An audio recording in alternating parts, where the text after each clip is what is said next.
जब फैसले पाकिस्तान की अदालतें करें तो उन्हें जबर कहा जाता है और जब वही फैसले मगरिब में हो तो उन्हें कानून की बालादस्ती का नाम दिया जाता है। ये सिर्फ एक अदालती फैसला नहीं, ये एक रियासत के वकार का सवाल है और ये उस बयानिए का जवाब है जो हर बार पाकिस्तान को कटहरे में खड़ा कर देता है। यूरोपीय यूनियन की जानिब से इमान मजारी और हादी अली चट्टा को 17 साल कैद की सजा पर जाहिर की जाने वाली हालिया तशवीश दरअसल सेलेक्टिव मेमोरी की एक क्लासिक मिसाल है।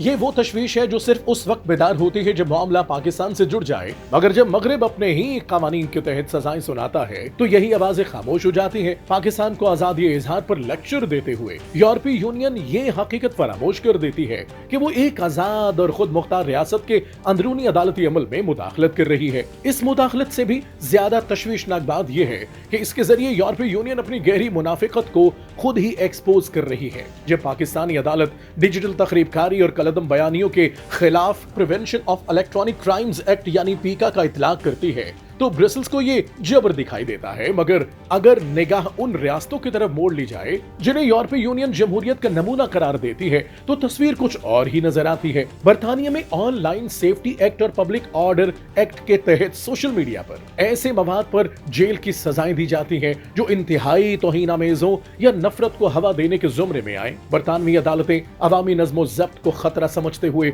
ऑनलाइन सरगर्मियों पर बरसों की सजाएं सुनाती रही हैं। इसी तरह अमेरिका में वफाकी कानून US 87518 ऑनलाइन धमकियों और इश्तियाल अंगेजी पर सख्त और तवील कैद की सजाओं की इजाजत देता है। मगर सवाल यह है कि क्या यूरोपीय यूनियन उस वक्त भी तशवीश का इजहार करती है जब किसी बरतानवी शहरी को एक ट्वीट पर जेल हो जाती है? नहीं, वहां इसे रूल ऑफ लॉ कहा जाता है। लेकिन जब पाकिस्तान अपनी कौमी सलामती को डिजिटल इंतशार से बचाने के लिए यही कदम उठाता है तो अचानक यही अमल इंसानी हुकूक की खिलाफ वर्जी बन जाता है। इमान मजारी और हादी अली चट्टा के खिलाफ इस्तेमाल होने वाला कानून किसी की ख्वाहिश नहीं बल्कि एक खुद मुख्तार पार्लियामेंट का मंजूर करदा कानून है जो डिजिटल दहशत गर्दी से निमटने के लिए बनाया गया। जिस मुल्क ने इंतहा पसंदी के खिलाफ जंग में हजारों जानों की कुर्बानी दी हो वो ये इजाजत नहीं दे सकता कि इंटरनेट उन अनासर के लिए महफूज पनाहगाह बन जाए जो कलदम तंजीमों की तारीफ करें या रियासत को दहशतगर्द करार दें, क्योंकि ये इख्तिलाफ राय नहीं बल्कि ये खुली तखरीबकारी है। अदालत का फैसला किसी वकील को खामोश कराने के लिए नहीं था बल्कि उस शहरी के खिलाफ था जिसने तनकीद की हद पार करके रियासती सलामती को निशाना बनाया। दुनिया के हर मुहज्जब मुआशरे में चाहे वो बरतानिया हो या अमरीका, आजादी इजहार को इश्तियाल अंगेजी का लाइसेंस नहीं समझा जाता। आज यूरोपीय यूनियन का बयान उस खतरनाक सोच को तकवीत देता है